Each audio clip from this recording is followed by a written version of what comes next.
반갑습니다, 여러분. 글로벌 경제 리포트입니다. 자, 오늘도 간략하게 차트 보면서 어제 나왔던 시황에 대한 부분들을 좀 정리해 보도록 하겠습니다.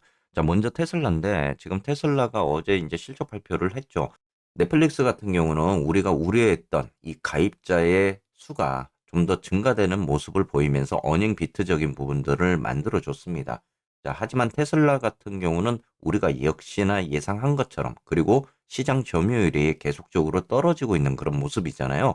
그렇기 때문에 이번 실적에 있어서 테슬라의 실적이 좋을 거냐, 이 부분이 관건이 되었지만 역시나 어닝 미스적인 부분들이 나타났습니다. 사실 제가 몇 달 전에 여러분들께 3분기 실적이 사실 조심스럽다라는 이야기를 몇 번 드린 적이 있습니다.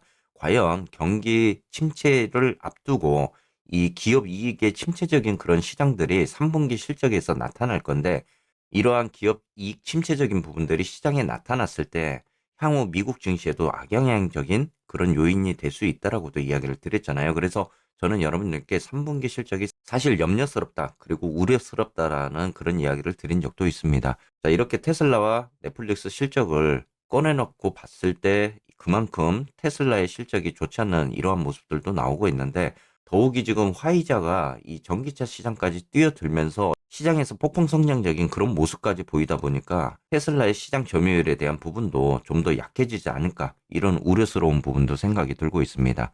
자, 어제 테슬라가 실적 발표 이후에 어느 정도 낙폭을 줄이는 모습도 나왔는데요.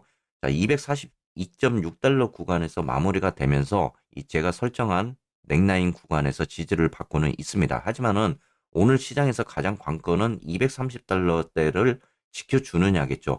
자, 아무래도 지금 구간에서 테슬라가 장기 입형 구간에 지지를 받고 있는 그런 구간이 될 수 있기 때문에 이 구간이 하방 쪽으로 더 빠지게 되면은 지금 225.7달러까지도 우리가 지켜놓고 봐야 될 부분입니다. 테슬라가 확률적으로 반등이 나올 수 있는 그런 구간이기는 한데요. 이 구간마저 뚫리게 되면은 이제 하방에 대한 추세를 완전히 열어놓고 봐야 될 부분인 거는 같습니다. 지난번 저점이었던 200달러대 구간까지도 지금 열어놓고 봐야 되는 부분이잖아요. 더욱이 시그널이 지금 하방 쪽으로 이격을 넓히는 이러한 모습들도 보여주고 있습니다. 아무래도 이런 업데이 시그널이 하방 쪽으로 내려간다, 이렇게 놓고 봤을 때 우리는 좀 더 보수적인 관점으로 접근을 해야 되는 건 맞습니다. 하지만은 어찌 보면은 지금은 또 실적 장세에 있다 보니까 또 다른 빅테크 실적이 받쳐줬을 때 또 한 번의 상승적인 부분들도 나올 수 있거든요. 그래서 여러분들이 지금으로서 대안을 가져가는 거는 보수적으로 접근을 하되 어느 정도 비중 관리하면서 분할 매수로 접근하는 게 가장 좋은 방법 중에 하나일 것 같습니다. 아무래도 여러분들이 지금은 하방 추세에 대한 부분들이 강화가 되고 있는 만큼 보수적인 그런 접근으로 비중 관리를 좀 잘 하셨으면 좋을 것 같습니다. 자, 다음은 쏙슬입니다. 우리 지금 쏙슬도 어제 영상에서 제가 분석을 드릴 때 중요한 길목에 있다라고 지금 이야기를 드렸잖아요. 자, 지금 현재 고점을 계속 낮추면서 내려오고 있던 쏙슬입니다. 그리고 지금 하방 쪽, 우리 저점을 높이면서 올라왔던 추세 구간까지 지금 와 있는 모습이에요. 이렇게 되면은 지금 18달러를 쏙슬이 지켜주느냐가 제일 중요한 부분인 것 같습니다. 자, 만약에 18달러가 다시 한번 깨지게 된다, 그러면은 지금 현재 제가 해놓은 17달러 선, 그리고 최악의 상황에서는 16달러 선까지도 밀려 내려가는 모습을 볼 수 있다라고 지금 이야기를 드리고 있습니다. 제가 여러분들께 좀 주봉상의 차트를 보면서 그런 이야기를 드렸는데, 지금 주봉상 차트를 보더라도 고점 구간에서 지금 내려오는 모습, 그리고 저점을 높이면서 올라오는 이 추세 라인의 삼각 수렴 구간에 지금 놓여져 있는 모습입니다. 아무래도 제가 염려스러운 부분은 이 밑바닥에 대한 구간이 있잖아요.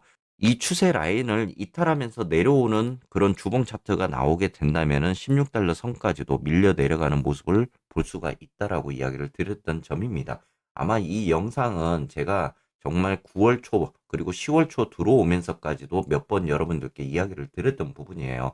최악의 상황이 벌어졌을 때 정말 16달러 선까지도 밀려 내려가는 모습이 나올 수 있다. 지난번 같은 경우는 저점인 16.9달러 선에서 어느 정도 반등을 해주는 모습이었잖아요. 자, 이번 한 번 더 이러한 추세 이탈이 나오게 되면 투심에 대한 부분들이 충분히 나올 수 있기 때문에 정말 하방 쪽에 대한 부분을 열어놓고 여러분들이 대비를 하셔야 됩니다. 그렇기 때문에 여러분들 지금으로서는 제가 계속 분할 매수를 이야기를 드리고 있는데 언제든지 또 증시가 돌아설 수 있는 그러한 변동성 장세에는 있습니다. 또 실적 장세에도 있고, 그러니까 여러분들이 지금으로서는 보수적으로 접근하면서 분할 매수적으로 접근하는 게 가장 좋을 것 같습니다. 아무쪼록 지금 속설 같은 경우는 이 18달러 선을 좀 더 지켜주는 게 좋겠다. 현재로서 지금 속설이 이 방향성을 아직까지는 확실하게 보여주지는 않고 있습니다. 왜냐면은 18달러 선에서 19달러 선 사이에서 계속 움직이 주다 보니까 이 FDI 시그널도 계속 횡보적인 그런 모습을 지금 보여주고 있는 거거든요. 그래서 언제든지 이 구간이 뚫리게 되면은 속설도 투심에 대한 부분들이 들어올 수 있다라고 여러분들이 생각을 하셔야 될 것 같습니다. 제가 어제도 이 속설이 중요 길목에 있다라고 이야기를 드리는데 오늘 길목 구간을 이탈하느냐에 대한 여부가 중요한 부분일 것 같습니다. 자, TQ 같은 경우도 어제 여러분들께 지금 하방 쪽에 대한 부분까지 열어놓고 지금 보셔야 된다라고 이야기를 드렸잖아요. TQ도 지금 내려오면서 속설보다는 변동성을 크게 보이지는 않습니다. 제가 그래서 의외로 이 속설보다 TQ가 조금 더 안정적인 그런 흐름을 보일 수 있다라고 제가 이야기를 드렸잖아요.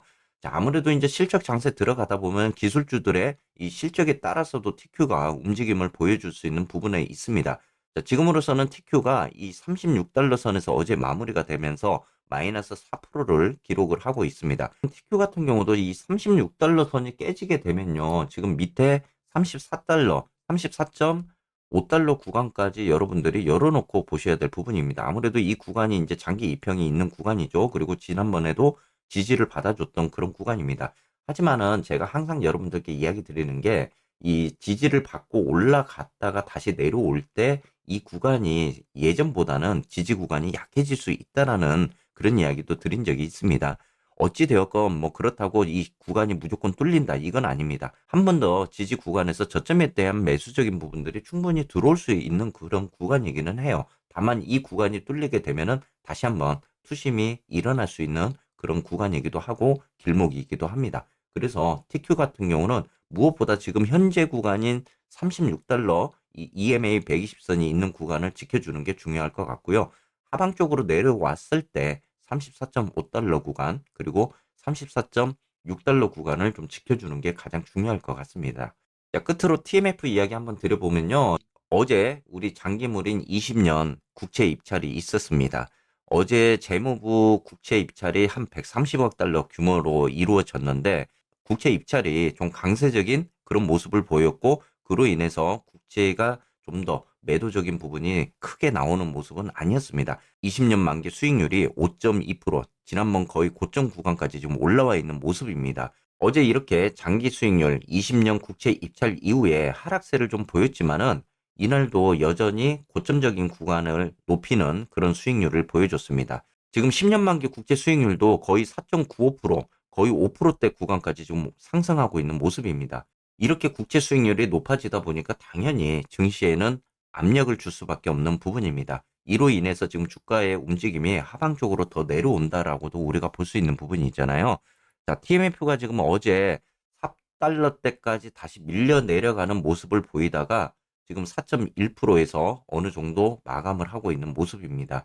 자, 지금 월가에서는 사실 이렇게 이야기를 합니다. 20년 국채가 나름대로 저렴한 구간에 있다. 하지만은 이로 인해서 이 저렴한 가격대를 보면서 채권을 매수하는 부분들이 일어나고 있다라고는 이야기를 합니다. 그만큼 장기 국채 채권을 발행하는데 어려움이 있다 보니까 국채 수익률이 좀 더 높아지는 그러한 모습들도 나올 거는 같습니다. 자, 내일은 이제 파월 의장의 컨퍼런스 연설이 있습니다.